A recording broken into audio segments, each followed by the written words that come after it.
tarde, espero que me consigam ouvir.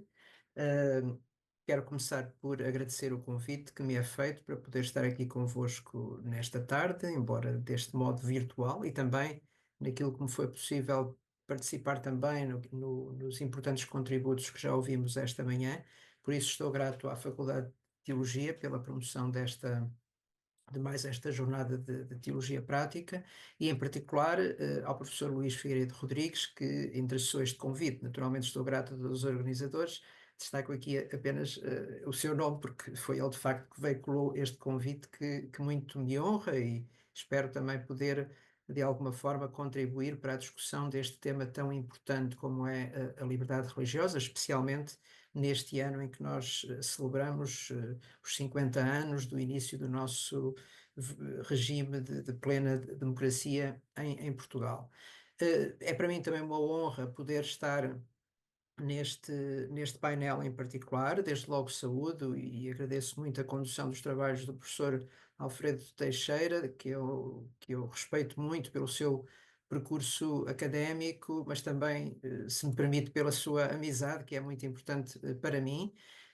Saúdo também o Dr. Ahmed Hamrad, que eu não tenho a oportunidade de conhecer pessoalmente, mas de quem fiquei muito impressionado também por esta partilha que ele fez connosco em relação à sua percepção, com a qual eu estou inteiramente de acordo em relação ao fenómeno religioso, e também este seu percurso pessoal e esta sua experiência pessoal, eh, traumática, mas ao mesmo tempo muito enriquecedora para nós que muitas vezes não estamos e não temos esta experiência de viver em ambientes tão fechados como a situação atual no Afeganistão. Mas permitam-me uma palavra muito particular também ao Dr. José Vera Jardim. É sempre uma honra enorme e sinto-me bastante, quase diria, diminuído por esta partilha de um espaço com ele, porque de facto podemos sempre aprender. Eu estava precisamente a pensar nisso, tenho tido a oportunidade ao longo dos anos de ouvir várias vezes, diversas vezes, o Dr. Vera Jardim, e sempre aprendemos com ele,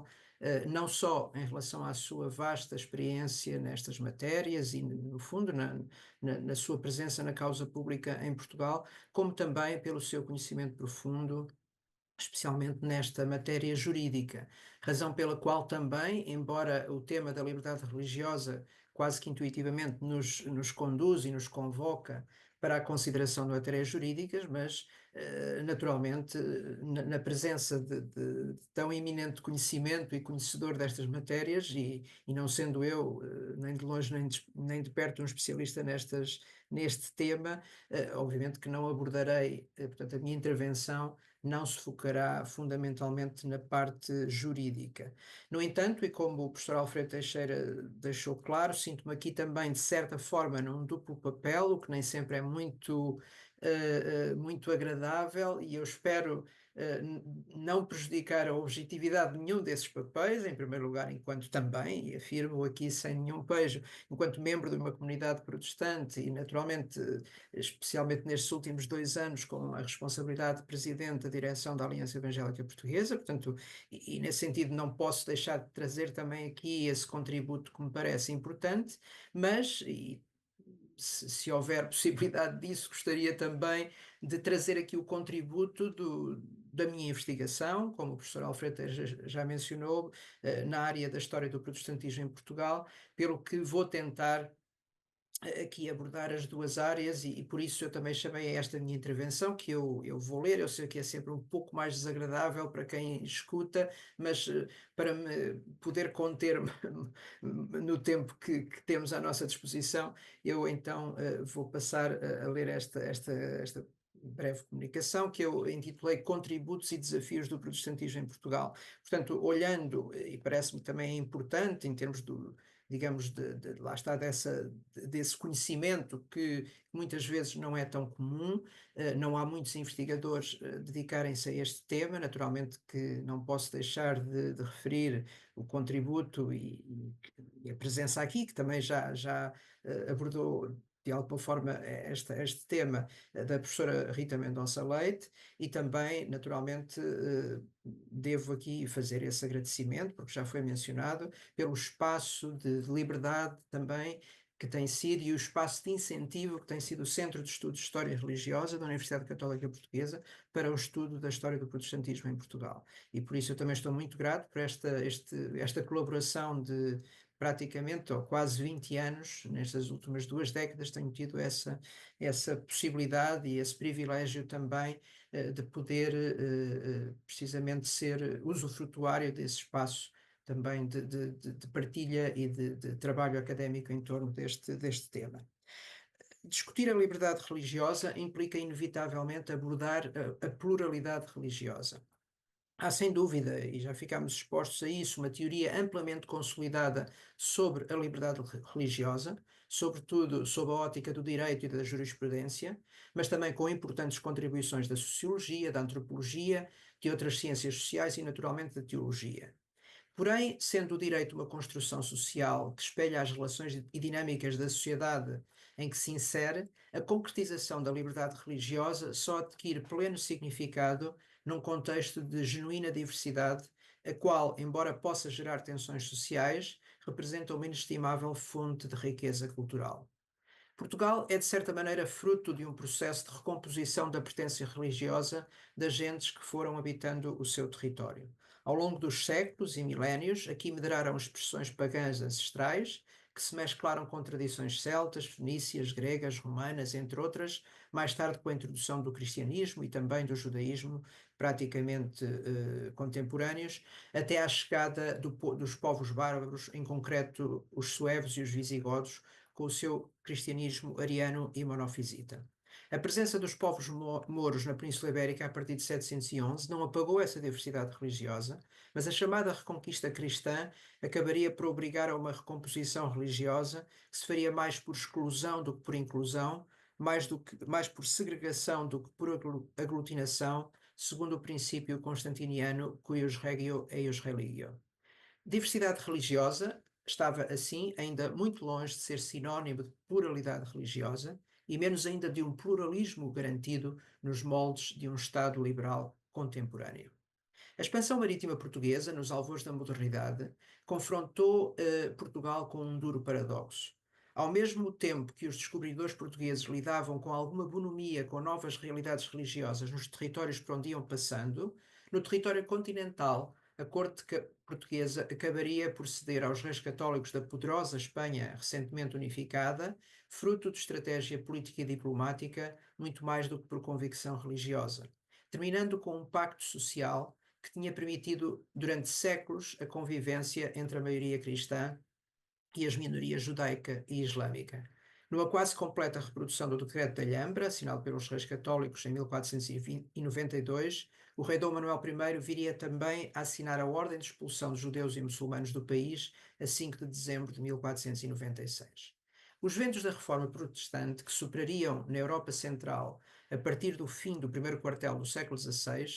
também se fariam sentir neste recanto. Ainda que tais ideias tivessem por aqui circulado, a forte contenção de que foram alvo, em particular devido à centralização na coroa dos meios de produção literária, sendo que numa fase inicial as tecnologias associadas à imprensa eram até dominadas pelos judeus, entretanto expulsos do país, a forte religiosidade das populações civis e dos líderes eclesiásticos, bem como os meios repressivos altamente eficazes desenvolvidos pela Inquisição, instituída a partir de 1536, foram razões suficientes para que, tanto quanto se conhece até hoje, nenhuma comunidade protestante se tivesse formado em território português ao longo do século XVI e dos séculos seguintes também, ao contrário do que aconteceu noutros territórios europeus, mesmo neste quadrante meridional. Ainda que, fruto da restauração da independência portuguesa, a partir de 1640 tenham começado a ser estabelecidas algumas comunidades protestantes em território metropolitano, mas comunidades protestantes de língua estrangeira, portanto, e nessa altura surgem em Lisboa, portanto, a partir do século XVII, capelas para culto de cidadãos neerlandeses, em 1641, ingleses, em 1646, germânicos, 1761, e mais tarde escoceses, em 1866, Portanto, apesar desta presença organizada de protestantes, mas estrangeiros, continua a não haver evidência que ideias ou prática protestante tenham tido real penetração entre cidadãos portugueses residentes no território metropolitano ao longo de cerca de 3 séculos. O mesmo não aconteceria com a realidade colonial portuguesa, especialmente no Brasil e também até no Extremo Oriente, mas sobre isso naturalmente não podemos falar agora. Portanto, em território metropolitano, pode-se dizer que esta sempre foi vista como uma religião de estrangeiros, despertando apenas em raros casos simpatia em portugueses estrangeirados ou, como já disse, deslocados noutros territórios. A presença social organizada do protestantismo em Portugal, portanto, só se torna real a partir das primeiras décadas do século XIX, tendo desde então percorrido um trajeto por entre os interstícios da afirmação do processo de diversidade religiosa em Portugal. De facto, o processo de consolidação de uma alternativa religiosa cristã à multissecular hegemonia do catolicismo romano em território luso é assaz peculiar, uma vez que numa primeira fase o protestantismo não se firmou nem se disseminou, principalmente com base em estruturas e comunidades eclesiais, como, aliás, tinha acontecido na generalidade das nações europeias convertidas ao protestantismo nos séculos XVI e XVII. Pelo contrário, ou pelo menos concomitantemente, há aqui destacar 3 eixos fundamentais que remetem mais para o domínio das sociabilidades do que propriamente para a formação de um corpus doutrinário. Pelo menos esta é a minha explicação, ou é a minha tentativa, é a minha hipótese em relação ao início do surgimento do protestantismo em Portugal. Naturalmente que ao longo, principalmente da segunda metade do século XIX, começam a estabelecer-se também algumas comunidades protestantes, mas o protestantismo desenvolve-se muito mais em torno de eixos estruturantes do que propriamente da constituição de comunidades protestantes. E estes 3 eixos, ou 3 vetores de que falo, são escritura, educação e juventude. E por isso parece-me que ainda hoje continuam também, curiosamente, a ser aspectos fundamentais para o alcance de uma plena liberdade religiosa em Portugal. Começo por o primeiro, escritura. A disseminação organizada da Bíblia em português, com fins de evangelização,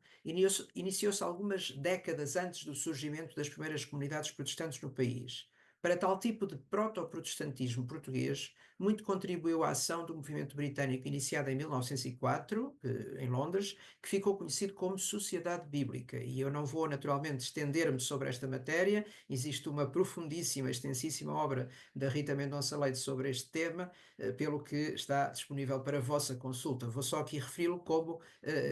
digamos, paradigma deste modelo que eu encontro no protestantismo português. Portanto, a Sociedade Bíblica, que desde os seus primeiros tempos manifestou grande preocupação em fazer chegar a Bíblia a todos, independentemente da sua fé ou da confissão de quem recebia o exemplar, os volumes das escrituras bíblicas. Mas o facto de estas estruturas terem surgido inicialmente em países protestantes, portanto, as sociedades bíblicas terem surgido em países protestantes, aliados ao facto da própria leitura da Bíblia ser olhada como uma prática protestante, contribuiu para uma certa suspeição por parte de líderes religiosos na nação. Não é, pois, de admirar que este carisma protestante da centralidade das Escrituras tenha sido motor para a emancipação religiosa no país, com a formação de igrejas evangélicas ainda na primeira metade do século XIX, mas mais profusamente a partir dos anos 70, 80 desse mesmo século. O segundo eixo, educação, está intimamente ligado ao próprio surgimento dessas comunidades protestantes em diversos pontos do país, apesar de, em alguns casos, preceder, tal como no caso da disseminação da Bíblia, a formação de tais igrejas. Ou seja, tal como a sociedade bíblica existe antes da formação de igrejas protestantes, também em alguns casos se formam escolas antes mesmo da formação dessas igrejas. Pode-se mesmo afirmar que a primeira necessidade social a que os protestantes em Portugal procuraram corresponder foi a da educação, sendo este, nessa época, um aspecto fulcral da própria ação evangelizadora das igrejas. Apesar de algumas destas experiências pedagógicas se terem prolongado até aos anos 1980, portanto já quase no fim do século XX, é no período de transição do século XIX para o século XX que este esforço se mostrou mais notório. E isso também está, já agora permitam-me esta referência, bem documentado no trabalho do professor José Moreno Afonso. O elo mais fraco das novas comunidades importadas dos territórios rurais para as cidades em rápido processo de industrialização, com poucas ou nenhumas condições, era indubitavelmente a população infantil. Deixadas sozinhas durante o dia em habitações improvisadas, por isso fora do seu núcleo familiar alargado, a que estavam habituadas em zonas rurais, enquanto os progenitores labutavam pelo mantimento, estas crianças eram novas demais para trabalhar, pelo que assim acabavam por ficar ao Deus dará durante a maior parte da sua infância. Nos primeiros anos do século XX, havia 25 escolas protestantes a funcionar, sem contar com quase uma centena de escolas dominicais, um termo comum no contexto protestante, que digamos, terá o seu equivalente na catequese na Igreja Católica, faziam parte integrante da atividade evangelizadora e formativa das comunidades protestantes espalhadas pelo país, com forte interação com a ação da distribuição das Escrituras pela sociedade bíblica, as quais constituíam o material necessário à alfabetização dessas crianças, bem como de adultos e letrados. Portanto, a formação de escolas não se destinou só à formação de crianças, mas também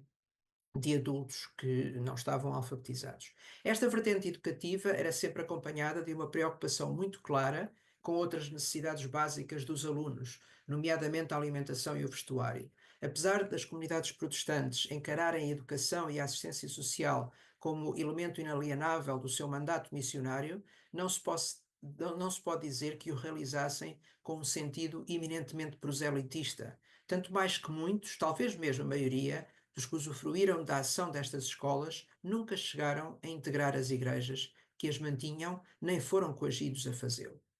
Um terceiro eixo estruturador do protestantismo português é a preocupação que foi demonstrada com a juventude. Apostados na afirmação de um Portugal novo, através da alteração dos modelos religioso e social vigentes, os líderes protestantes portugueses das primeiras gerações, muito influenciados e animados por experiências que se viviam principalmente na Europa Central e Setentrional, tinham a percepção da importância de investirem na formação e afirmação social dos mais novos, geralmente, como já foi dito, entes ignorados das estruturas sociais e mesmo familiares. Um elemento congregador desta ênfase foi a criação em Portugal de grupos juvenis ligados à Organização Universalista YMCA, que em Portugal ficou conhecida como ACM, Associação Cristã da Mocidade. Um grupo que tinha sido uma organização que no seu formato original surgiu em Londres em 1844, fundado por George Williams, mas que em Portugal teve existência a partir de 1894, quando foi fundada a primeira União Cristã da Mocidade no Porto, que também cedo começou a ter o objetivo não só de proporcionar esta experiência, digamos, holística no desenvolvimento dos mais jovens. Daí também muitas vezes foi usado este acrónimo de ACM, Associação Cristã da Mocidade, para significar também alma, corpo e mente, portanto tinha esta de dupla abrangência, portanto, para além desta vertente, preocupada com o desenvolvimento holístico dos jovens, eram também elementos que congregavam as diferentes igrejas e organizações e grupos de jovens evangélicos em Portugal, e foi também oportunidade para, digamos, desenvolver um certo pioneirismo, até por exemplo na área desportiva, já que foi no seio deste movimento que foram desenvolvidas algumas modalidades desportivas, como o basquetebol, voleibol, handball, ténis de mesa e outras. Também uma das iniciativas com mais impacto que o chamado movimento assemista empreendeu, já no século XX, foi a criação do Comitê do Triângulo Vermelho, que teve como principal missão o apoio às tropas do Corpo Expedicionário Português enviadas para a França durante a Grande Guerra. E ali também teve uma ação importante no apoio àquelas tropas. Portanto, podemos dizer que nascido e consolidado no período da monarquia constitucional, o ainda frágil protestantismo português viria a enfrentar algumas contrariedades e incertezas durante a Primeira República, e o Dr. Vera Jardim já abordou de uma forma muito concreta e muito sábia e muito conhecedora todo este percurso da própria experiência das comunidades religiosas perante os diferentes enquadramentos jurídicos dos diferentes sistemas políticos vigentes no país. Portanto, como eu dizia, o frágil protestantismo português viria a enfrentar algumas contrariedades e incertezas durante a Primeira República, tal como, aliás, todas as expressões religiosas no país, principalmente até, neste caso, a Igreja Católica. Fruto das ligações de alguns dos dirigentes protestantes portugueses ao republicanismo, foi criada uma expectativa inicial que viria a ser gorada ao longo daqueles conturbados 16 anos do regime republicano inicial. O regime autoritário estabelecido a partir do golpe de 1926 não estabeleceu ou não criou propriamente mecanismos legais específicos de repressão ou perseguição contra as minorias religiosas, como também já foi muito claramente afirmado pelo Dr. Vera Jardim, que eram quase exclusivamente, neste caso, igrejas e organizações protestantes. Mas o seu caráter autoritário, portanto, do regime que fica, digamos, plasmado e consolidado em 1933, com a Constituição, portanto, que era por si mesmo restritivo dos direitos, liberdades e garantias individuais e coletivas, impediu naturalmente o crescimento de expressões religiosas que não se alinhavam com o ethos do que se considerava ser a tradição religiosa da sociedade portuguesa. Além disso, ressurgiu um espírito coletivo profundamente enraizado, especialmente em áreas rurais, que viam a diferença, portanto, voltamos aqui a falar da pluralidade religiosa, como uma ameaça à unidade nacional, promovendo, e este espírito era muitas vezes promovido por alguns párocos e outros clérigos católicos. Mas ao contrário do que tinha acontecido durante a monarquia liberal, da parte do episcopado não houve grandes pronunciamentos durante o Estado Novo, preferindo muitas vezes até mesmo ignorar a presença protestante em Portugal.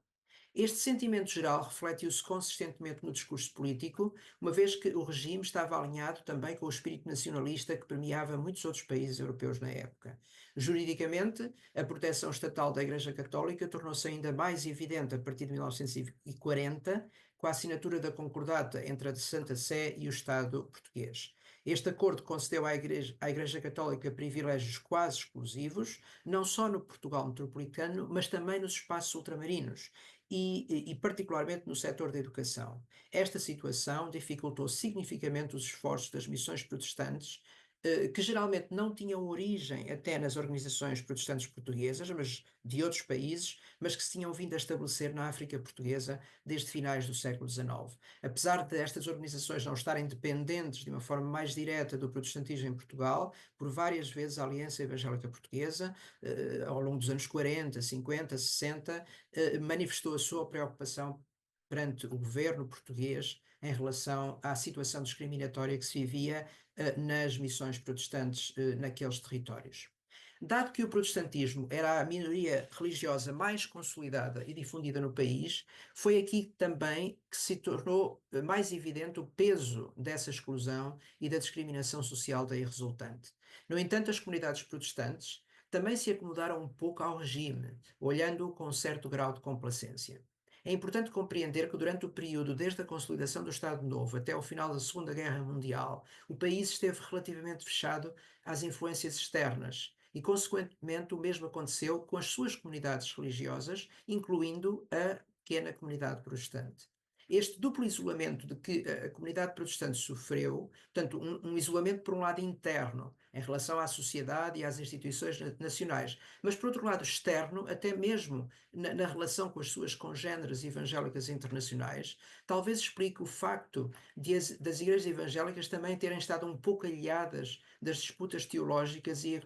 eclesiológicas que se generalizaram noutros países, particularmente na Europa e na América do Norte. Mas este seria tema para um outro assunto que eu não vou agora aqui abordar. Ainda assim, este isolamento começou a esbater-se a partir do final da Segunda Guerra Mundial, quando o programa de ação das agências missionárias internacionais protestantes começou a alterar-se de forma significativa. Habituados a uma certa monotonia e mesmo nostalgia, muitas vezes antecipando um avivamento que nunca chegara, os evangélicos portugueses começaram a ver surgir jovens missionários estrangeiros, bem formados e com competências nunca antes vistas em Portugal. para além das suas famílias, com hábitos e costumes até talvez um pouco diferentes, traziam consigo a oportunidade desses mesmos evangélicos portugueses acederem a novos eventos e novas experiências, tanto no território nacional, como até em alguns casos em países estrangeiros. Com esta força missionária vieram também investimentos que, de alguma forma, faziam esquecer os constrangimentos vividos durante o longo período do recente conflito mundial. Para um país como Portugal, que praticamente passou ao lado dos apoios do verdadeiro Plano Marshall, os evangélicos acabaram por beneficiar daquilo que eu chamo o seu próprio Plano Marshall missionário. Como é óbvio, embora muitas vezes estes missionários tivessem instruções das suas organizações para não interferir no plano político em Portugal, eles vinham de países com uma cultura democrática consolidada, pelo que as suas ideias iam sendo difundidas e muitas vezes aplicadas no próprio governo das comunidades protestantes. Eu esta manhã, quando ouvi a Rita a falar sobre a imprensa protestante no pós-25 de Abril, lembro-me que um chavão bastante utilizado era: não foi preciso o 25 de Abril para as nossas comunidades serem protestantes, porque nós já votávamos democraticamente nas nossas decisões e já havia voto pleno no contexto das nossas comunidades. E isso foi também muito resultado da experiência destas influências que foram chegando, mesmo antes da democracia em Portugal ter, digamos, sido amplamente vivida pela sociedade portuguesa. Estou quase a terminar, mas permitam-me só também esta referência ao regime democrático. Antes disso, a plena consagração, portanto, falando disso, a plena consagração de um regime de liberdade religiosa e de outras liberdades só viria a ser alcançada com o processo de democratização iniciado com o 25 de abril de 1974. É certo que no já moribundo regime do Estado Novo tinha sido ensaiado um modelo de enquadramento jurídico específico das entidades religiosas que não eram abrangidas pela concordata, já aqui referido também pelo Dr. Vera Jardim, portanto, através da Lei de Bases da Liberdade Religiosa de 1971 e da sua regulamentação, mas que na prática, como também já foi dito, não chegou a entrar em vigor. Mas tal esforço, curiosamente, não foi bem recebido pelas organizações protestantes, tendo a própria Aliança Evangélica Portuguesa questionado se esta lei de 1971 não tornaria ainda mais difícil o reconhecimento formal das suas filiadas. Não obstante algumas conquistas que se foram verificando a partir de 1974, a tão aguardada Lei da Liberdade Religiosa só viria a chegar 27 anos depois, a 22 de junho de 2001, mas que na prática só viria a ter plena concretização com a criação da Comissão da Liberdade Religiosa em 2004. Portanto, é importante perceber que só 30 anos depois do 25 de Abril houve uma plena implementação da Lei da Liberdade Religiosa. Era a primeira vez que o Estado português reconhecia a figura jurídica de igreja ou de comunidade religiosa em entidades não católicas. E uma das primeiras conquistas, isso também já foi dito, dos evangélicos portugueses, foi a partir de 1986 a transmissão, e não só neste caso dos evangélicos, mas a transmissão regular de programas religiosos na televisão pública, e a partir do ano letivo de 1990-91 foi concedida a possibilidade de ensino da educação moral e religiosa evangélica nas escolas públicas. Embora o nosso edifício legal no que concerne à liberdade religiosa seja exemplar no espaço democrático, como também referiu o professor Alfredo Teixeira, elogiada inclusivamente a nível internacional, e devemos tudo, ou quase tudo, realmente à iniciativa política e ao acompanhamento que ao longo destes anos tem sido feito pelo Dr. Vera Jardim, pelo que eu quero aqui também deixar plasmado este reconhecimento sincero de todas as confissões religiosas e em particular das minorias religiosas em Portugal. Temos de reconhecer que em termos práticos continua a persistir uma inadequação dos seus conteúdos à vida diária dos cidadãos portugueses, em particular aqueles que integram as minorias religiosas. Por outro lado, persiste uma grande iliteracia religiosa, concretamente no que concerne à diversidade religiosa, que talvez possa ser explicada pelo facto de termos saltado de um panorama religioso altamente monolítico para uma abordagem secularista e laicista, como uma tentativa de empurrar tudo o que se relaciona com a fé para fora do espaço público, privatizando as próprias vivências comunitárias. Diria, pois, e também abordando um pouco a situação atual em Portugal, que persiste um duplo ambiente, prefiro falar provavelmente não num regime, mas de uma certa discriminação religiosa em Portugal. Sou bastante otimista e partilho esse otimismo ao dizer que realmente Portugal é um país perfeitamente pacificado sob o ponto de vista da presença de diversas religiões, mas penso que também devo aqui deixar claro que a minha opinião é que existe ainda um ambiente de discriminação religiosa. Não utilizo aqui o termo discriminação como uma qualificação jurídica ou legal, nem teria competência para isso e sei que nem tem cabimento nisso, mas olhando para a realidade da sociedade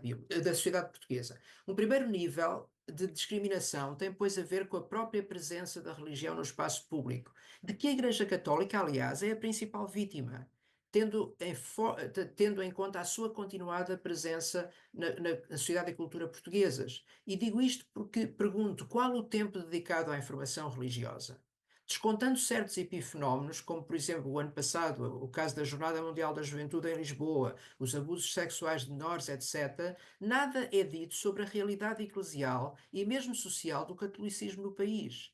Compare-se, por exemplo, com o tempo que é dedicado à informação desportiva, quando estou plenamente convencido que continua a haver mais pessoas em Portugal a frequentar espaços religiosos do que espaços desportivos. E, no entanto, é incomparável o tempo que se dá à informação desportiva em relação à informação religiosa. Mas há uma segunda camada de discriminação, e por isso, nesse sentido, as minorias religiosas são duplamente discriminadas, que para mim é mais grave ainda,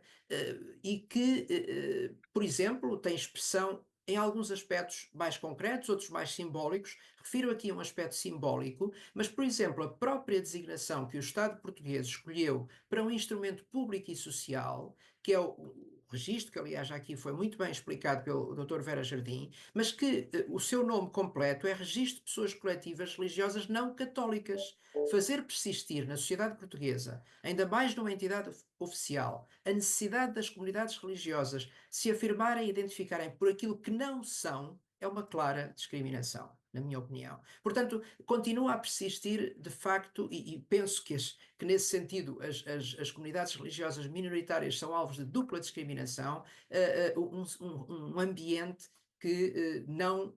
infelizmente, não está de acordo com os instrumentos legais que nós temos à nossa disposição. E por isso é tão importante que pessoas como o Dr. Vera Jardim continuem a lutar, e sei que ele o tem feito e vai continuar a fazer, nomeadamente como Presidente da Comissão da Liberdade Religiosa, mas que é preciso continuar a eliminar estas arestas que persistem. Eu sei que o meu tempo já se esgotou, Alfredo, se me permite, iria só terminar aqui com uma espécie de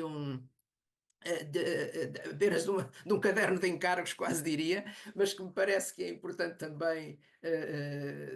deixar, e que é também a opinião, aliás, da Aliança Evangélica Portuguesa, de alguns aprimoramentos que é preciso fazer neste aspecto de alcançarmos na prática uma plena liberdade religiosa no país. E deixarei aqui muito rapidamente 5 desafios, ou 6 desafios. Promover o esclarecimento dos agentes públicos e dos departamentos governamentais para que a lei da liberdade religiosa possa ser aplicada eficazmente sem discriminação ou impedimento no acesso das minorias religiosas aos seus direitos. Por exemplo, também descentralizar o diálogo interreligioso. Isto é um bom exemplo do que se tem feito. Existem grupos de diálogo interreligioso em áreas mais gerais, na área das migrações, na área da saúde, mas é preciso continuar a promover e a descentralizar este diálogo, não sendo apenas estruturas centrais, nacionais, mas também estando disponíveis ao nível concelhio, ao nível local no nosso país. Garantir o acesso de todos os alunos que desejem ter aulas de educação moral e religiosa nas escolas de diferentes confissões. É muito positivo que há quase 30 anos existam, ou há mais de 30 anos, perdão, existam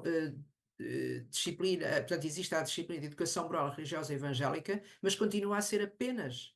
a confissão católica e a confissão evangélica que têm esta oportunidade. Mas também proporcionar a formação a todos os estudantes do país, não só aqueles que têm, ou os seus pais têm uma filiação religiosa, mas todos, sobre os diferentes grupos religiosos e culturais estabelecidos no país, promovendo o conhecimento e os intercâmbios culturais como forma de afastar o extremismo e o discurso de ódio. promover o acesso igualitário e justo ao serviço de assistência espiritual e religiosa, às prisões, aos estabelecimentos de saúde, às forças armadas e de segurança, que, embora esteja legislado, na prática continua a haver muito pouca intervenção das outras confissões religiosas que não a confissão católica. Legislar sobre, por exemplo, o quadro das escolas e seminários teológicos. Hoje existem algumas, e falo pelo meio evangélico, existem algumas escolas e seminários teológicos evangélicos que não estão integrados no sistema educativo nacional. São párias no sistema de formação da sociedade portuguesa. E isto, penso que com 50 anos de democracia, não me parece que seja correto. E digo isto aqui na Universidade Católica Portuguesa, que tem tido um papel absolutamente fundamental para a formação de jovens e outros e adultos em Portugal. Permitir que as comunidades religiosas tenham acesso a terrenos para a construção de espaços de culto no planeamento urbano e protegê-los em termos de legislação de arrendamento, ruído e regulamentos de planeamento urbano. Talvez mais, eu tenho dito isto, às vezes com uma certa ironia, mas com uma certa preocupação. Talvez nunca tantos espaços de culto tenham sido fechados em Portugal como durante o regime democrático, talvez mais do que durante o regime autoritário que se viveu durante o Estado Novo. Claro que há razões legais para isso, mas é um sinal de preocupação, é um sinal de falta de tolerância, de falta de compreensão, e por isso aqui também o meu desafio para que este combate a quem nós devemos tanto, a algumas personalidades. Gostaria de evocar também aqui o nome de José Dias Bravo, que foi um eminente presidente da Aliança Evangélica Portuguesa, muitos anos antes de mim, e que nos deixa um legado e um testemunho de luta por esta liberdade religiosa. É um edifício em permanente construção. Muito obrigado.